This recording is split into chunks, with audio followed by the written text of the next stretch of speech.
మళ్ళా తిరిగి లెగుస్తాడు. ఎప్పుడంటే ప్రభు అయిన యేసుక్రీస్తు వారు ఆయన రాకడలో వచ్చినప్పుడు మొదట మృతులైన వారు మొదట లెగుస్తారు. ఇది ఆదరణ కలిగించే మాట కాదా? ఇది మనం ఎన్నో మాటలు చెప్పాం శ్యామలా గారికి, ఎన్నో మాటలు చెప్పాం ప్రసాద్ గారికి, కానీ ఆ మాటలు ఎన్ని ఆదరించాయి?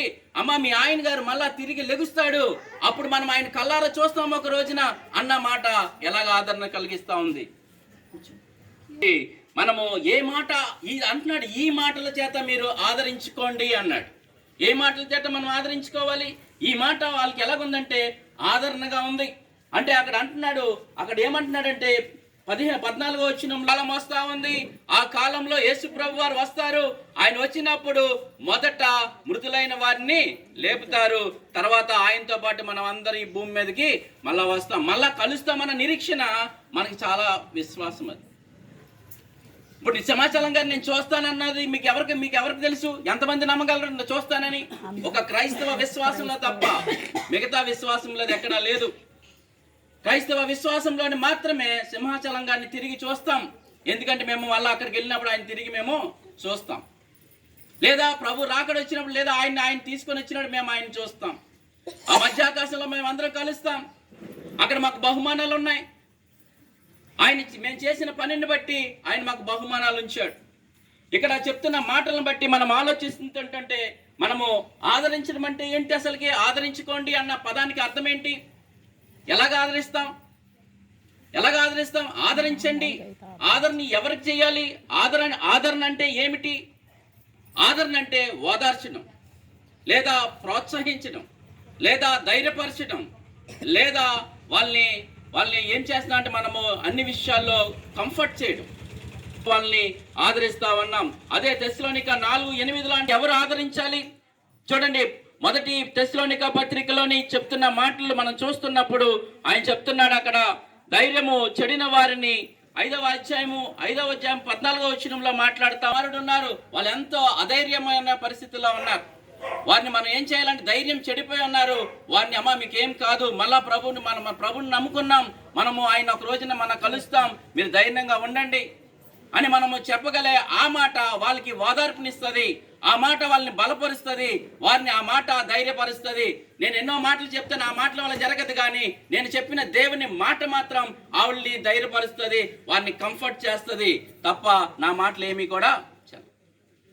నేను చెప్పే దేవుని వాక్యము, దేవుని మాట సజీవం గలది. ఆయన ఎప్పుడు కూడా ఇప్పటి వరకు కూడా నిత్యం ఆయన సజీవుడిగానే ఉన్నాడు. ఆయన చనిపోయాడు, ఆయన తిరిగి లేచాడు, ఆయన మళ్ళా మా కోసం తిరిగి వస్తా ఉన్నాడు. ఆ నిరీక్షణతోనే క్రైస్తవ విశ్వాసం ముందుకెళ్తా ఉంది. అక్కడ మాట్లాడుతున్న మాటలు మనం చూస్తున్నప్పుడు అక్కడ 15వ వచనంలో అంటాడు, మేము ప్రభువును బట్టి మీతో చెప్పున్నదేమనగా. మేము ప్రభువుని బట్టి మీకు ఏం చెప్తా ఉన్నామంటే, అక్కడ అంటున్నాడు చూడండి 15వ వచనంలోని, ప్రభు రాకడ వరకు సజీవులమై నిలిచి ఉండు మనము నిద్రించిన వారి కంటే ముందుగానే ఆయన సన్నిధిని చేరాము. మరి ఎవరు చేరుతారయ్యా? ఆయన వచ్చేటప్పటికి మరి ఎవరు చేరుతారు? ఆయన రాకడలోని ఎవరు లెగుస్తారు మొదట అంటే, మృతులైన వారే మొదట లెగుస్తారు, సమాధుల్లో ఉన్న వారే మొదట లెగుస్తారు. ఆయన్ని నమ్మి ఈ భూమి మీద ఉన్నప్పుడు ఆయన నమ్మి నిద్రించిన వారు మాత్రమే మొదట ఆయన వస్తున్నప్పుడు లెగుస్తారు. తర్వాత అక్కడ రాసిన వచనాలు మీరు చదవండి. ఆ 15వ వచనం కింద అంటున్నాడు, ఆ ప్రభు రాకడ వరకు సజీవులమై నిలిచి ఉండు మనము నిద్రించిన వారి కంటే ముందుగా ఆయన సన్నిధిని చేరము అన్నాడు. అంటే ఇప్పుడు సింహాచలం గారు మొదట లెగుస్తారు మనకన్నా ముందుగా. మనకున్న ఇక్కడ అనేక మంది చనిపోయారు, అనేక మంది దేవుని నమ్ముకొని నిద్రించుతున్నారు. వాళ్ళలో మనకు తెలిసిన సింహాచలం గారు ఒక్కరేప కాబట్టి ఈ కూడికలో ఆయన మాత్రం యేసు ప్రభు వస్తే రాకడలోని మొదటగా లేసేది ఆయనే, మనం కాదు. ఈ మాట మనకి ఎంత ఆదరణగా ఉంది. ఇప్పుడు మనందరూ ఇక్కడ సజీవులుగా ఉన్నాం, ఆయన వచ్చాడు, చనిపోయిన వాళ్ళందరూ లేచిపోయారు, వాళ్ళు మన కళ్ళ ముందు కనబడతా ఉన్నారు. అది మనకి ఎంత ఆదరణ, అది ఎంత ఆదరణగా ఉందో ఒకసారి మీరు ఒకరినొకడు ఆదరించుకోండి. ఈ మాటల చేత మీరు ఒకరినొకరు ఆదరించుకోండి. సింహాచలం గారు లేని లోటు ఈ కుటుంబానికి చాలా ఉంది. ఒక పక్క సింహాచలం గారు ఒక్కరే మనకు కనబడతా ఉన్నారు, కానీ సింహాచలం గారికి ఉన్న రిలేషన్స్ అన్ని కోణాల్లోంచి చూస్తే ఆయన ఒక్కడు చనిపోవడం వల్ల 31 విషయాల్లో ఆయన అనేక మందికి 31 విషయాల్లో అందరికీ దూరం అయ్యాడు. ఒక భర్తగా భార్యకు దూరం అయ్యాడు, తండ్రిగా కొడుకులకు దూరం అయ్యాడు, మనవరాలకు దూరం అయ్యాడు, మనవళ్ళకి దూరం అయ్యాడు, తర్వాత అన్నదమ్ములకి దూరం అయ్యాడు.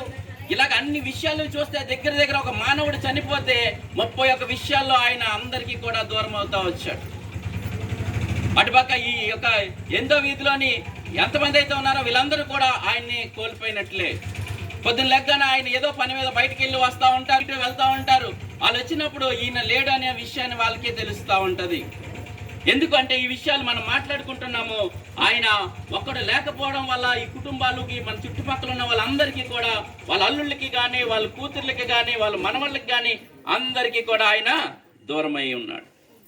కనుక ఆయన ఏమంటున్నాడంటే, మరి మీరు చదవండి ఒకసారి ఆ కీర్తన 90 మళ్ళా తిరిగి తీసుకుండేది ఆయన.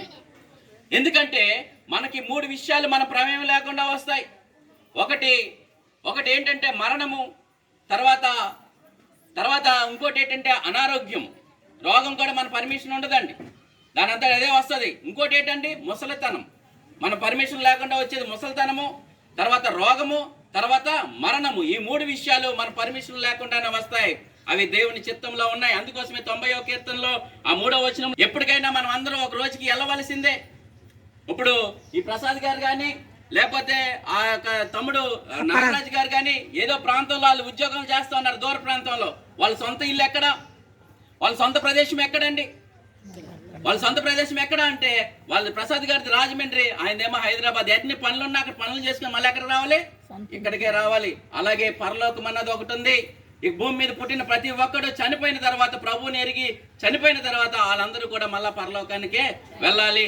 ఆ ప్రభుతోటి అక్కడ మనం ఆనందంగా గడపాలి. ప్రభు కోరుకున్నది. అందుకోసమే అంటున్నాడు, నరులారా తిరిగి రండి అని మీకు సెలవిస్తాను. నరులారా మీరు తిరిగి రండి అని సెలవిస్తా ఉన్నాను. అదే 90వ అధ్యాయము. మా ఆయుష్కాలం ఎంత అండి? మన ఆయుష్కాలం ఎంత అంట? బాగా బతికితే అన్ని బాగుంటే 70 సంవత్సరాలు. ఇప్పుడు సింహాచలం గారు ఎన్ని సంవత్సరాలు బ్రతికారండి? 79.